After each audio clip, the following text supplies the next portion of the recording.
Hi guys! So, good morning. Today is January 3, 2023 at 1:57 in the morning. Tulog si Jazz. Ako lang gising malamang. Kasi nga, nag-work ako today. So, while waiting for my task, ang gagawin natin today is magbubukas tayo na alkansya. Okay. So, just to let you know, sa January 8 to January 12, pupunta kami sa Boracay. Kami lang ni Jazz. Magsistay kami dun sa pinagstayan namin last year. We're very fortunate to have close friends who would provide us accommodations for our stay in Boracay. So, sana mas matagal kami magsistay doon. Kaso lang ang problema, meron akong doctor's appointment at saka labs. January 7 at saka January 13. Hindi, mahirap na siyang i-reschedule. Kasi nung next available date, earliest availability ng follow-up with the doctor would be on March na. Kailangan ko na mag-refill ng mga maintenance ko. So, tara, let's start. Okay, itong alkansya na to, we started putting money here December 4 of 2023. So, wala pang 1 month. Wala pang 1 month, but hindi pa rin siya puno.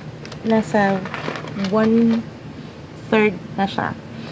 The reason why I'm going to open this is because sa Boracay, since wala naman kaming kotse doon, magko-commute lang kami, e-trek.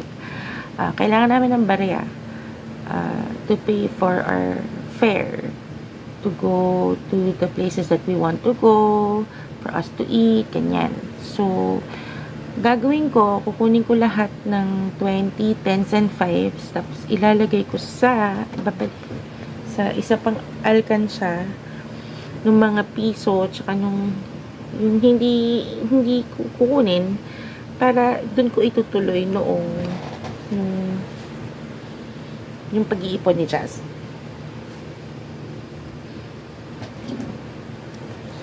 So, ito yun. So, lalagay ko na dito date.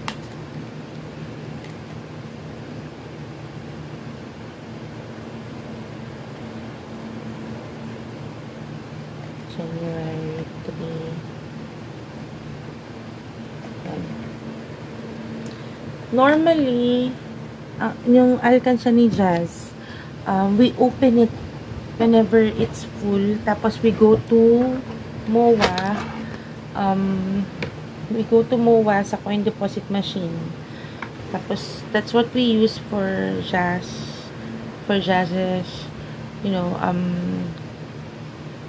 things that he wanted to buy, or for therapy concerns, food. Basta lahat, just to let you know, lahat po ng perang natatanggap namin para kay Jazz, hindi ko po ginagastos yun for myself. It's all for him. He has his own bank account, and ayun, and the reason why he has this is because it's a way for him to learn how to save. And he's really good with money. Pag sinabi kong no, hindi niya pipiliting bilhin yung gusto niyang bilhin. Pag sinabi ko less than 100 only, he will really look for something that he likes that is less than 100. So, it's really good with money. And this is a way for him to control his spending urges. Tsaka, since he has his expenses like his therapy, the payment for his school bus, that's where we got it. That's where we get our the payments. Also, kapag sumusweldo ako,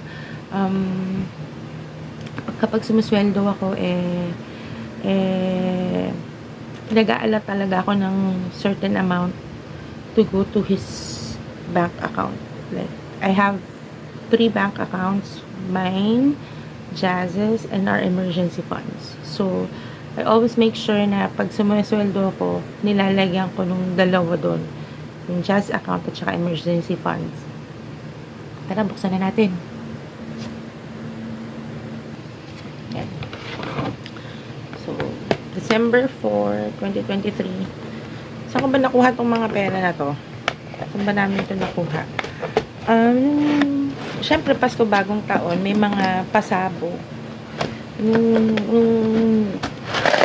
Typical Filipino tradition, pag Pasko, bagong taon, maglalabas ng pera. Magsasabog ng barya for lockdown. Tapos, meron din ng mga pamasko sa kanya. Tsaka, pag umaalis kami, every time na we go out, pag uwi sa bahay, tinatanggal ko lahat ng barya sa wallet ko. Tapos, nilalagay ko dito. Ayan. So, medyo mahirap siya buksan.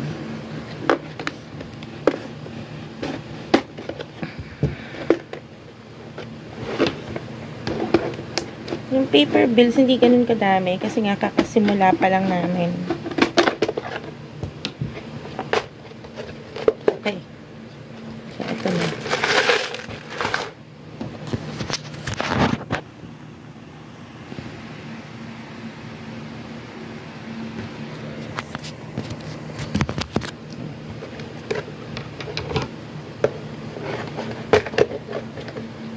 Maghanap pa ako ng tawag doon nung lalagyan ng barya na dadalhin namin sa Boracay next week.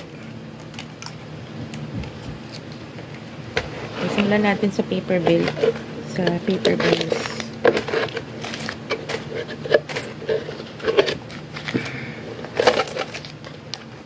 Ito. 1,500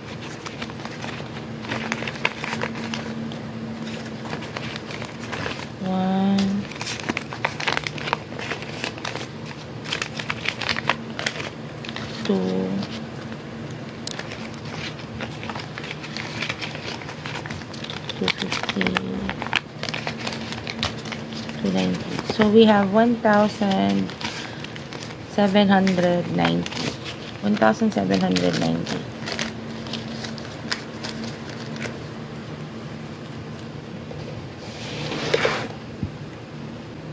Hi. Okay, so 1,790 pesos ng paper bills. Ito, sort out na natin nung coins. Medyo, sana hindi magising si Jazz.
Nakalimutan ko ilagay ng pera.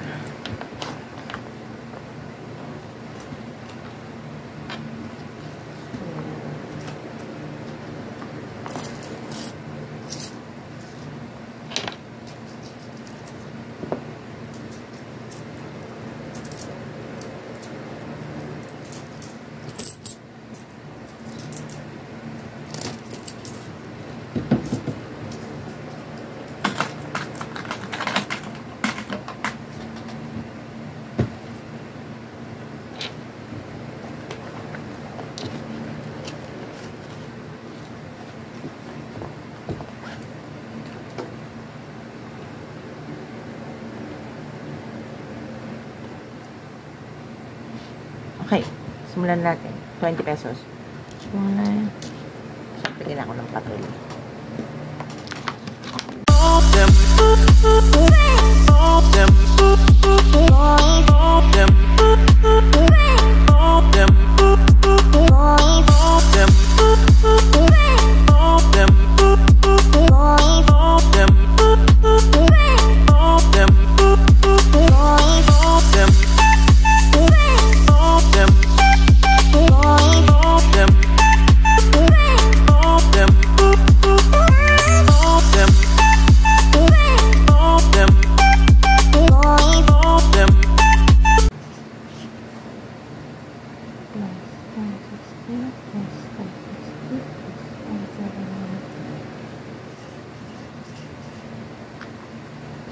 So right now, ito pala ni ipon ni Jazz, 2,800.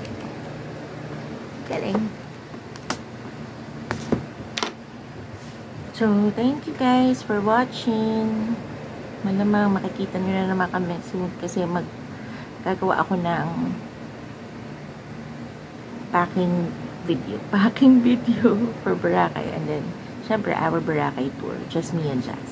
Thank you so much guys for watching. Bye!